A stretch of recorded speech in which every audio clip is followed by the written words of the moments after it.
ॐ अथ गणपत्यथर्वशीर्षम्। ॐ नमस्ते गणपतये। त्वमेव प्रत्यक्षं तत्त्वमसि। त्वमेव केवलं कर्तासि। त्वमेव केवलं धर्तासि। त्वमेव केवलं हर्तासि। त्वमेव सर्वं खल्विदं ब्रह्मासि। त्वं साक्षादात्मासि नित्यं। ऋतं वच्मि सत्यं वच्मि।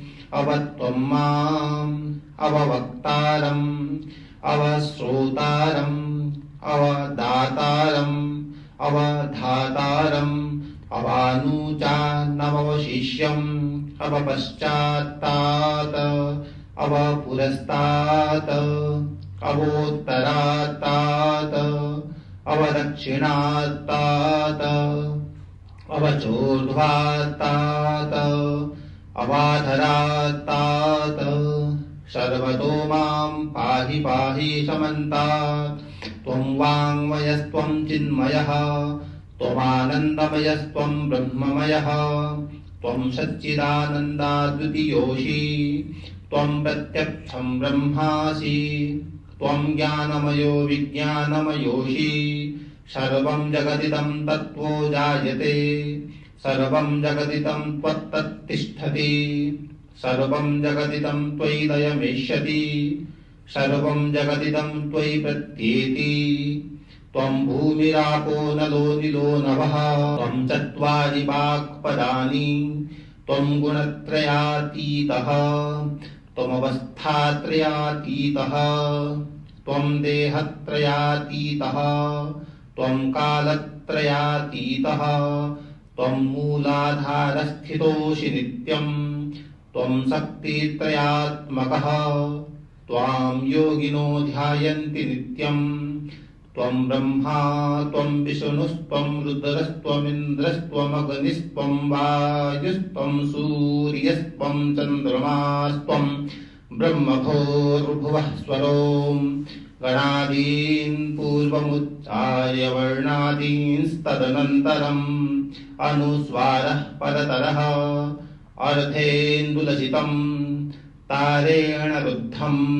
एतत्तव मनुष्वरूपम्। गकारः पूर्वरूपम्। अकारो मध्यमरूपम्। अनुस्वारश्चान्त्यरूपम्। बिन्दुरुत्तररूपम्। नादः सन्धानम्। संहिता सन्धिः। शैषा गणेशविद्या गणकऋषिः। निच्चिद्गायत्री छन्दः। श्रीमहागणपतिर्देवता। ॐ गङ्गणपतये नमः। एकदन्ताय विद्महे वक्रतुण्डाय धीमहि तन्नो दन्ती प्रचोदयात्।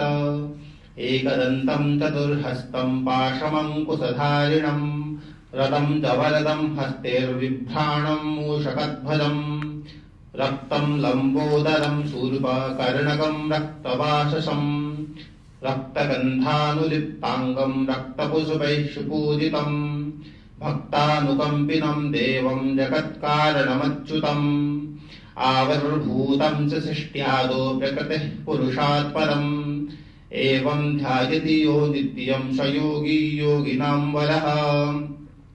नमो भ्रातपतये नमो गणपतये नमः प्रमथपतये नमस्तेऽस्तु लम्बोदरायैकदन्ताय विघ्नविनाशिने शिवसुताय श्रीवरदमूर्तये नमः। सर्वशीर्षं योधीते स ब्रह्मभूयाय कल्पते। स सर्वत्र विघ्नैर्न बाध्यते। स सर्वतः सुखमेधते। स पञ्चमहापापात् प्रमुच्यते। सायमधियानो दिवसकृतं पापं नाशयति।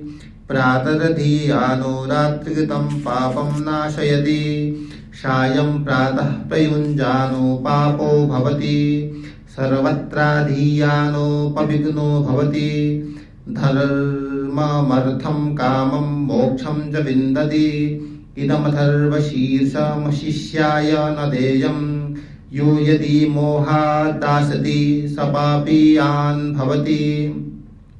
सहस्रावर्तनाद्यं यं काममधीते तं तमनेन साधयेत् अनेन गणपतिमभिषिञ्चति स वाग्मी भवति चतुर्थ्या मनस्नं जपति स विद्यावान् भवति इत्यथर्वणवाक्यं ब्रह्माद्याचरणं विद्यात् न विवेति कदाचनेति यो दुर्वाङ्कुरेर्यदति स वै श्रवणोपमो भवति यो लाजेर्यदति स यशोवान् भवति स मेधावान् भवति यो मोदकसहस्रेण यदति स वाञ्छितफलमाप्नोति यः साध्यसमिद्भिर्यदति स सर्वं लभते स सर्वं लभते अष्टो ब्रह्मणान् सम्यग्राहयित्वा सूर्यवर्चस्वी भवति सूर्यग्रहे महानद्यां प्रतिमासन्निधौ बाधित्वा शुद्धमन्त्रो भवति महाविघ्नात् प्रमुच्यते महादोषात् प्रमुच्यते महाप्रत्यवायात् प्रमुच्यते स सर्वविद्भवति स सर्वविद्भवति य एवं वेद इत्युपनिषद हरिः ओम्।